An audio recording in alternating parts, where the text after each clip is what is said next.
यहाँ सबसे पहले हम लोग ब्रह्म समाज, राजा राम मोहन राय और सती प्रथा से संबंधित क्वेश्चन को देखेंगे और साथ ही साथ हम लोग यह भी जानने का प्रयास करेंगे कि क्या हमारी परीक्षा में पूछा जा सकता है और किस तरह से पूछा जा सकता है और वह कौन से खंड हैं जहां से ज्यादा क्वेश्चन आएंगे और उन खंडों का अध्ययन करने के लिए क्या रणनीति होनी चाहिए, सारी चीजों को मैं एक एक करके बताते चलूंगा। और अगर आप मेरे पुराने विद्यार्थी हैं तो आपको मेरी सारी रणनीतियां भली भांति पता होंगी। क्लियर।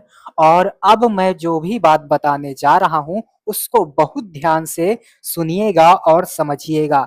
अगर आप इस बात को नहीं समझते हैं तो आप अनायास का बहुत ज्यादा पढ़ जाएंगे और आपके काम भी नहीं आएगा, यहां तक कि आप फेल भी हो सकते हो। तो कान खोल के बहुत ध्यान से सुनिएगा।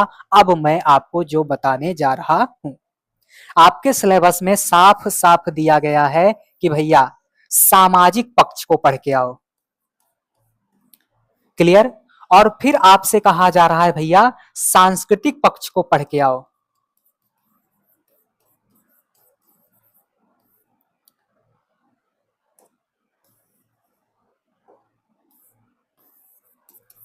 मैं लिख दे रहा हूं, नहीं तो आप कहोगे ऐसे ही बता दिया है ना। आपसे सामाजिक पक्ष को पूछा जा रहा है, आपसे सांस्कृतिक पक्ष को पूछा जा रहा है और आपसे कहा जा रहा है भैया आर्थिक पक्ष को पढ़ के आओ। क्लियर। तो आपसे ये तीन बातें पूछी जा रही हैं और आपसे क्या नहीं पूछा जा रहा है, आपसे यह नहीं पूछा जा रहा है कि भैया प्रशासनिक चीजें पढ़ के आओ। आपसे यह नहीं कहा जा रहा है कि भैया राजनैतिक चीजें पढ़ के आओ।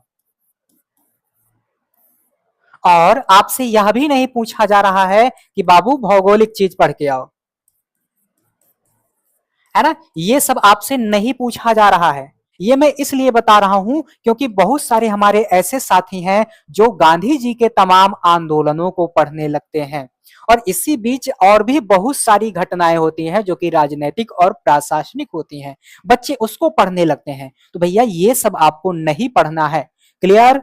आपको बस सामाजिक, सांस्कृतिक और आर्थिक पक्ष को पढ़ना है, यानी कि आपको ब्रह्म समाज पढ़ना है, सती प्रथा वगैरह को पढ़ना है और इन सुधारों से सामाजिक, आर्थिक, धार्मिक जो सुधार हो रहा है, इन सुधारों से संबंधित कुछ व्यक्तित्व का नाम याद रखना है, प्रेस, शिक्षा वगैरह से संबंधित बातें याद रखना है। आप सिलेबस देखोगे तो आपको अच्छी तरह से पता चल जाएगा। आपको स्थायी बंदोबस्त, रैयतवाड़ी व्यवस्था, महालवाड़ी व्यवस्था वगैरह को पढ़ना है।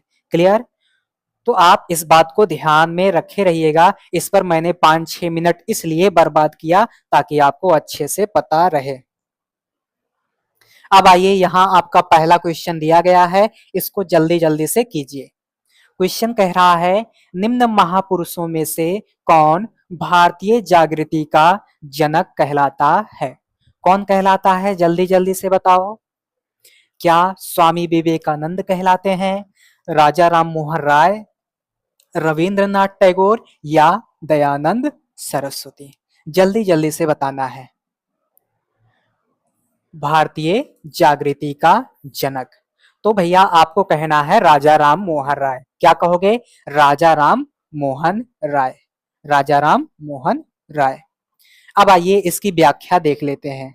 जो आपने यहाँ पर क्वेश्चन किया इसी की हम यहाँ पर व्याख्या देख लेते हैं। व्याख्या में कहा जा रहा है कि जो हमारे राजा राम मोहन राय जी हैं उन्हें भारतीय पुनर्जागरण का पिता कहा जाता है। तो आपसे यह क्वेश्चन पूछा जा सकता है कि भैया भारतीय पुनर्जागरण के पिता या अग्रणी दूत किसे माना जाता है, किसे कहा जाता है।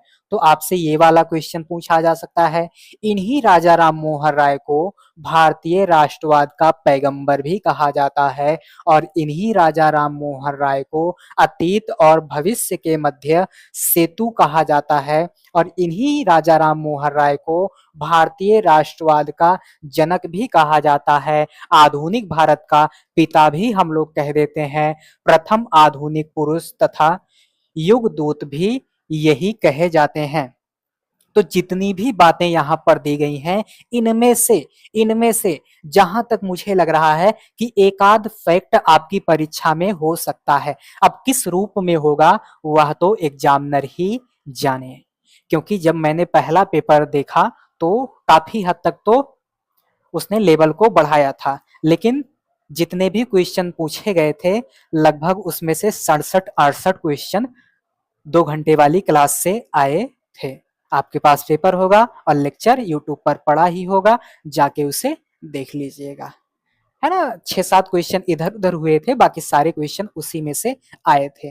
तो मेरा पूरा प्रयास यही रहता है कि जो भी क्वेश्चन पूछे जाए वह इसी में से आए, लेकिन उसके बावजूद भी एग्जामिनर है भाई, हमसे कहीं ज्यादा योग्य है, बहुत सारी किताबें पढ़ के आया होगा, तब एग्जामिनर है, तो इसीलिए वह थोड़ा आगे रहता है और हम लोग थोड़ा पीछे रहते हैं, है ना। और वैसे भी चाहे जो संस्थान होगा कितना भी प्रयास करे सारे के सारे क्वेश्चन नहीं लड़ा सकता।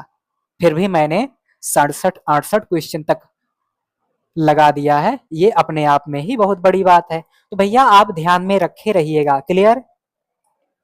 अपनी परिकल्पना में राजा राम मोहन राय को भारत में आधुनिक युग के उद्घाटनकर्ता के रूप में भारतीय इतिहास का एक चमकता सितारा बताते हैं। तो आपसे यह भी क्वेश्चन पूछा जा सकता है ना। बस ध्यान में रखे रहिएगा, इस पर मैं इंपॉर्टेंट नहीं लगा रहा हूं। राजा राम मोहन राय का जो जन्म होता है वह होता है 1772 को बंगाल के राधानगर में एक रूढ़िवादी ब्राह्मण परिवार में। अब देखो ये रूढ़िवादी ब्राह्मण परिवार में पैदा होते हैं, लेकिन अभी आगे इनकी विचारधाराएं आएंगी, उनको आप देखोगे तो थोड़ा इससे इतर भी देखने को मिल सकती है। तो इनके जन्म से संबंधित हो सकता है क्वेश्चन पूछ ले, और ये किस परिवार में पैदा हुए थे इस पर भी हो सकता है क्वेश्चन पूछ ले। आगे इसी व्याख्या की कड़ी में 1809 ईस्वी में राजा राम मोहन राय ने अपनी प्रसिद्ध पुस्तक, इनकी जो प्रसिद्ध पुस्तक है उसका नाम है गिफ्ट टू मोनोथिस्ट। ये आपसे पूछी जा सकती है, इसको नोट करे रहिएगा।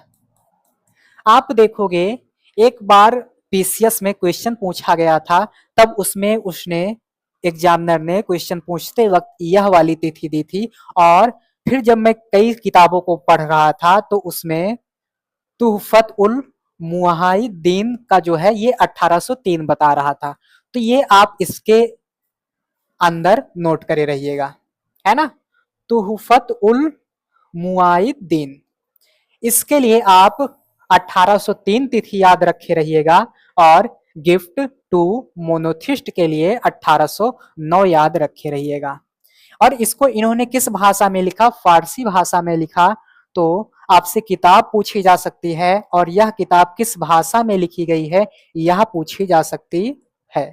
और भैया आप देखोगे तो ये अपने राजा राम मोहन राय जी लगभग 15% जो आपका सिलेबस है उससे संबंध रखते हैं, क्योंकि आपने देखा होगा सामाजिक धार्मिक सुधार आंदोलन, तो राजा राम मोहन राय का संबंध उससे भी है।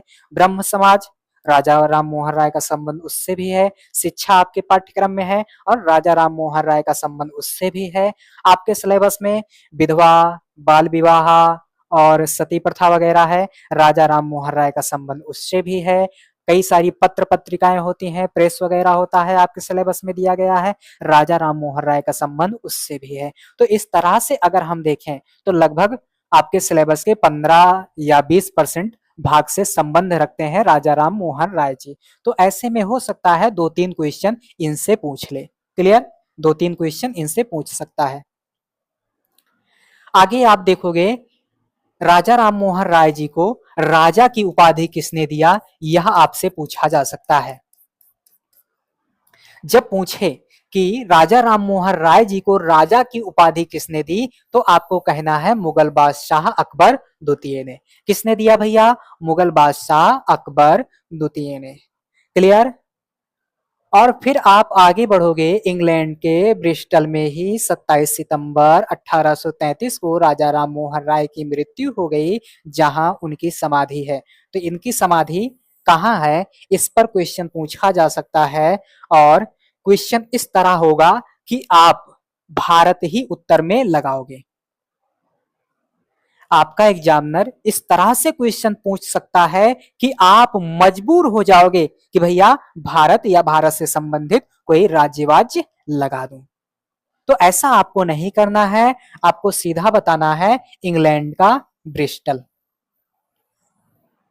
क्लियर? क्योंकि आप यहां किस लिए गलती करते, आप गलती इसलिए करते क्योंकि राजा राम मोहन राय जी भारत से संबंधित हैं, और ऐसे में आप भारत ही लगाते कि इनकी समाधि भारत में हो सकती है, लेकिन भारत में नहीं है। ये आपको पता होना चाहिए। क्लियर? और जो भी बातें यहां पर छूट जा रही हैं उनको आप स्वयं से पढ़ने का प्रयास करिएगा, स्वयं से स्क्रीनशॉट ले लीजिएगा। अगला क्वेश्चन है आपका, राजा राम मोहन राय द्वारा स्थापित प्रथम संस्था थी। जो राजा राम मोहन राय जी हैं उन्होंने पहली संस्था के रूप में किसकी स्थापना की, तब आपको कहना है, क्या कहोगे? ब्रह्म समाज, आत्मीय समाज, ब्रह्म सभा, तत्वबोधिनी सभा। हमारे बहुत सारे विद्यार्थी सबसे पहले लगाने जाएंगे ब्रह्म समाज और तुरंत उनका एक नंबर कट जाएगा। और कुछ हमारे ऐसे बच्चे होंगे जो थोड़ा चतुर होंगे, वह लगाने जाएंगे ब्रह्म सभा, वह भी गलत हो जाएंगे। और कुछ हमारे ऐसे साथी होंगे जिन्होंने कभी पढ़ाई नहीं किया, वह लगाने चले जाएंगे तत्वबोधिनी सभा, वह भी गलत हो जाएंगे। आपका सही उत्तर हो जाएगा वी। क्या हो जाएगा भैया? आत्मीय सभा। क्या हो जाएगा? आत्मीय सभा। अब आत्मीय सभा क्यों होगा, इससे संबंधित आइए मैं आपको व्याख्या बताता हूं।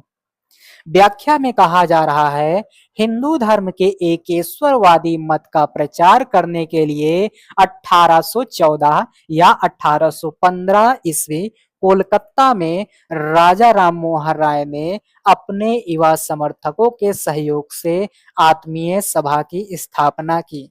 तो भैया जो आत्मीय सभा है उसका स्थापना कब हो रहा है, और जब भी आपसे डेट पूछेगा, अगर डेट में 14 भी रहा और 15 भी रहा तो आप क्या करिएगा? 15 को चयनित करिएगा।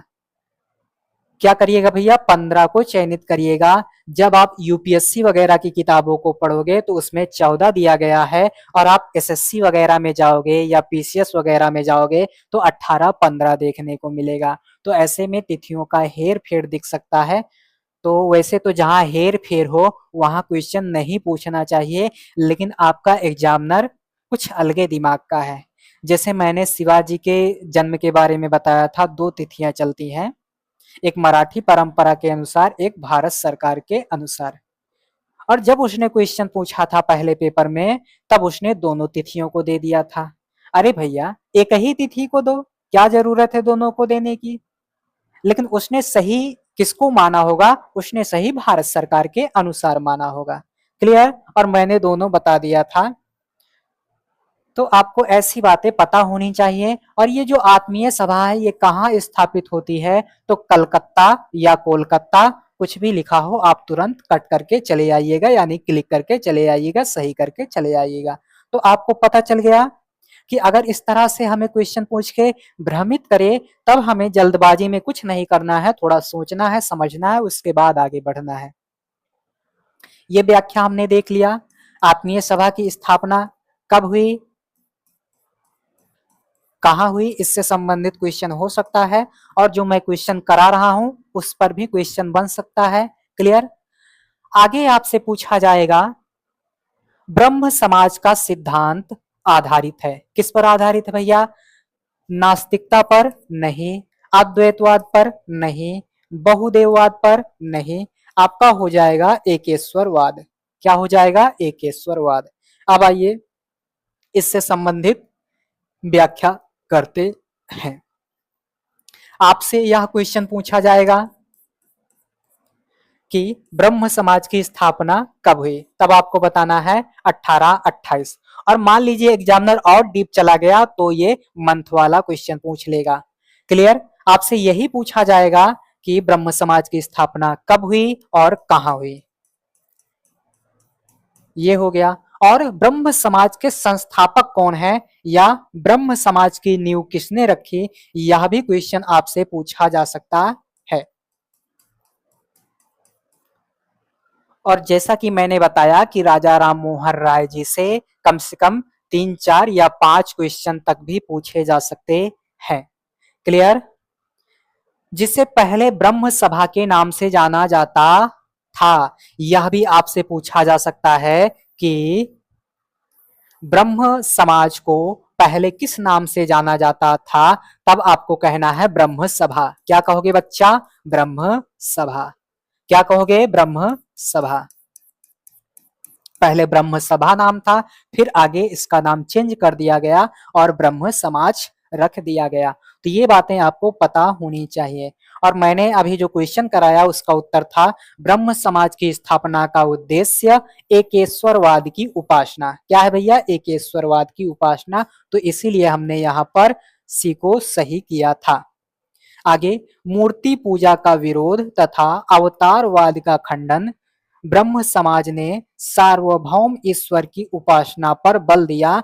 तो ये जो ब्रह्म समाज है इसका क्या उद्देश्य था? ब्रह्म समाज की स्थापना का क्या उद्देश्य था? तो मैंने इस पर क्वेश्चन कराया। अगला आपसे यह हो सकता है और आपसे इस तरह से घुमा फिरा के पूछ लिया जाएगा कि जो ये ब्रह्म समाज है ये मूर्ति पूजा का विरोधी नहीं था, तब आप कहना नहीं एग्जामिनर महोदय, ये मूर्ति पूजा का विरोध करता था। क्लियर? तो ये बातें आपको पता होनी चाहिए। आगे नोट दिया गया है। क्या दिया गया है? नोट। और यहां से आपसे गलत करा दिया जा सकता है। आपसे यह पूछा जा सकता है कि आदि ब्रह्म समाज के संस्थापक कौन हैं, या भारतीय ब्रह्म समाज के संस्थापक कौन हैं, या आपसे कहा जा सकता है साधारण ब्रह्म समाज की स्थापना से संबंधित कौन व्यक्ति है। ठीक है? मान लीजिए यही क्वेश्चन आपसे दे दिया जाए तो आप तुरंत राजा राम मोहन राय को लगाने जाओगे और तुरंत आप गलत हो जाओगे। देखो एकदम सेम टू सेम लग रहा है। ब्रह्म समाज की स्थापना भारत में ही हुई थी और ऐसे में आप अगर जहां इधर उधर हुए तहां गया, खेला खत्म। तो ये 3 अलग हैं, ब्रह्म समाज अलग है। क्लियर? आपसे पूछा जाएगा या पूछा जा सकता है कि भैया भारतीय ब्रह्म समाज के संस्थापक कौन है, तब आपको कहना है केशव चंद्र सेन। क्या बताओगे? केशव चंद्र सेन। और केशव चंद्र सेन से संबंधित एक पत्र है। पत्र क्या? पत्रिका कहो। क्या कहोगे? पत्रिका। Indian mirror. क्या कहोगे? Indian mirror. है ना? केशव चंद्र सेन से संबंधित एक क्या है भैया? पत्रिका है इंडियन मिरर। और आपके सिलेबस में प्रेस वगैरह दिया गया है, शिक्षा वगैरह दिया गया है, एक बार अच्छे से देख लीजिएगा। जो आदि ब्रह्म समाज है उसके संस्थापक कौन है, उसे किसने स्थापित किया? तो भैया देवेंद्रनाथ टैगोर ने। किसने? देवेंद्रनाथ टैगोर ने। और इसकी स्थापना क्यों की? तो राजा राम मोहन राय की शिक्षाओं के विस्तार पर यह केंद्रित था, यह वाला समाज। तो कुछ बातें हैं, देख लीजिएगा। और देवेंद्रनाथ टैगोर से संबंधित तत्वबोधिनी पत्रिका है। नोट कर लीजिए, ये पूछा जा सकता है। भारतीय ब्रह्म समाज आपसे पूछा जा सकता है, नोट कर लीजिए। आगे, केशव चंद्र सेन के समूह से अलग होने वालों द्वारा गठित किया गया। तो जो केशव प्रसाद जी से संबंधित एक समूह था वो अलग हो रहे हैं और उन्होंने साधारण ब्रह्म समाज की स्थापना की। तो इसमें 2-3 बातें आपको पता होनी चाहिए, नहीं तो आप गलती कर सकते हो। आगे, देवेंद्रनाथ टैगोर ने ब्रह्म प्रसंविदा लिखी जो ब्रह्म समाज के पंथ और सिद्धांतों का एक महत्वपूर्ण वृत्तांत था। तो भैया यह भी आपसे पूछा जा सकता है, नोट कर लो। ब्रह्म प्रसंविदा किसने लिखा? ब्रह्म समाज का विरोधी संगठन कौन था जिसका उद्देश्य सती प्रथा समेत अन्य सुधारों का विरोध करना था? तब आपको उत्तर देना है धर्म सभा, है ना, धर्म सभा। तो ये कुछ बातें देखिएगा। आगे, जो राजा राम मोहन राय जी हैं, शिक्षा के क्षेत्र में उन्होंने कौन कौन से योगदान दिए? तो भैया ये बातें आपको पता होनी चाहिए। डेविस हेयर के सहयोग से हिंदू कॉलेज 1817 ईस्वी में स्थापना करते हैं। नोट कर लीजिए, पूछा जा सकता है। वेदांत कॉलेज की स्थापना 1825 में हुई। क्लियर? और कहीं ना कहीं जो स्कॉटिश चर्च है, इसकी भी स्थापना में सहयोग करते हैं। क्या करते हैं भैया? सहयोग करते हैं अपने राजा राम मोहन राय जी। तो आपसे ये दो तो पूछा जा सकता है, वेदांत कॉलेज और हिंदू कॉलेज, है ना। आगे, शिक्षा के क्षेत्र में राजा राम मोहन राय अंग्रेजी शिक्षा के पक्षधर थे।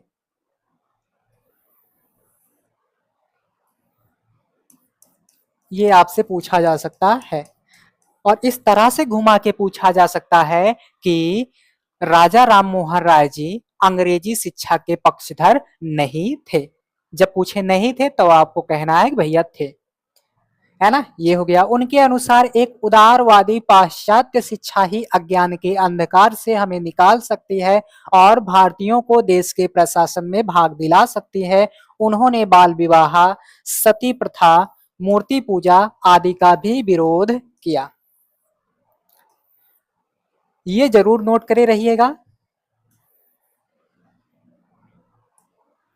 आगे, जब वर्ष 1819 में लॉर्ड हेस्टिंग द्वारा प्रेस सेंसरशिप की स्थापना की गई तो राम मोहन राय ने 3 पत्रिकाएं निकाली। और आपको अच्छी तरह से पता है, आपके सिलेबस में प्रेस दिया गया है, तो ऐसे में ये कितने महत्वपूर्ण हो सकते हैं, ये बात आपको पता होनी चाहिए। और इन्होंने किन 3 पत्रों को निकाला, वह आपको पता होना चाहिए। और ये जो संवाद कौमुदी है, यह आपसे पूछी जा सकती है। मेरा दिल कह रहा है कि भैया ये पूछा जा सकता है, तो जब दिल कह रहा है तो हो सकता है पूछा जा सकता है ना। तो इन्होंने 3 पत्रिकाएं निकाली। एक हो गया ब्राह्मणवादी पत्रिका, संवाद कौमुदी, मिरात उल अखबार।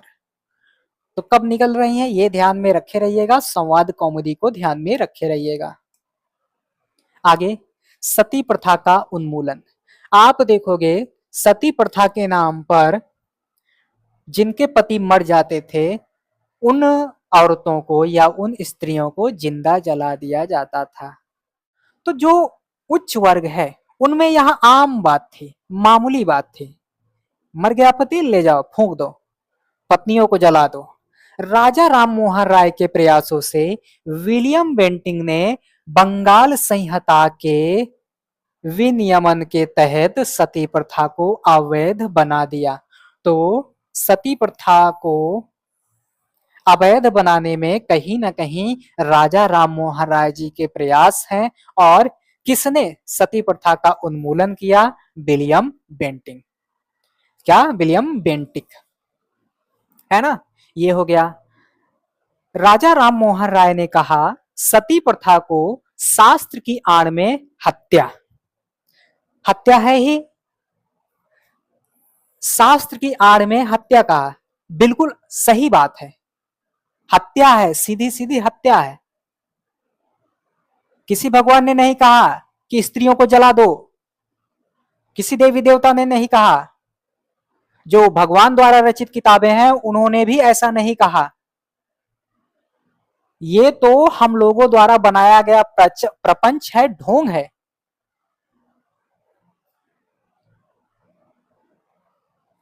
और यही नहीं, जब इन्हें जलाया जाता था तब ये लोग ढोल नगाड़ा बजाते थे।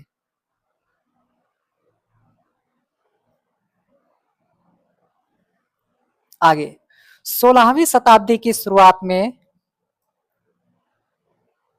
है ना। तो ये सती प्रथा वाला भैया नोट करे रहिएगा, ये आपसे पूछा जा सकता है।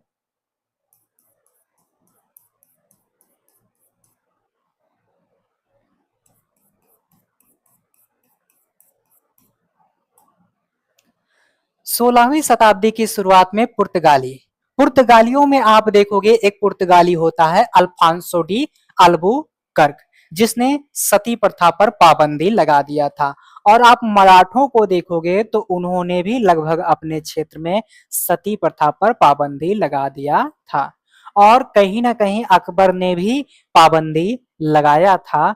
और भी कई सारे शासक हैं जिन्होंने सती प्रथा पर रोक लगाया था। और भी कई सारे फेमस शासक हैं जिन्होंने इस पर रोक लगाया था। तो ये सारी बातें आपको पता होनी चाहिए। तो आशा करता हूं हमने राजा राम मोहन राय, सती प्रथा और ब्रह्म समाज से संबंधित सारे क्वेश्चनों को देख लिया। इससे संबंधित जो भी क्वेश्चन पूछा जाएगा पूरे यकीन के साथ, पूरे दावे के साथ मैं कह सकता हूं कि इसके बाहर का कोई भी क्वेश्चन नहीं होगा। और अब जो आपकी क्लास होगी वह होगी 9 मई को। कब होगी? 9 मई को। वह भी कब तक भैया? शाम या रात तक। और ऐसे में जिन्होंने अभी तक कुछ भी नहीं पढ़ा वह क्या करेंगे? 80, चलो 80, 81, 78, 58 और 16, ये हो गया। एक नंबर मैं आपको और दे दे रहा हूं,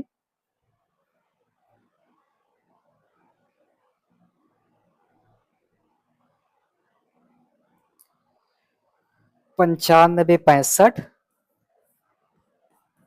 95, 65, 85, 90, 37। अगर इस पर व्हाट्सअप करिएगा, इस पर कोई रिस्पांस नहीं मिलता तो आपको इस पर व्हाट्सअप करना है ना।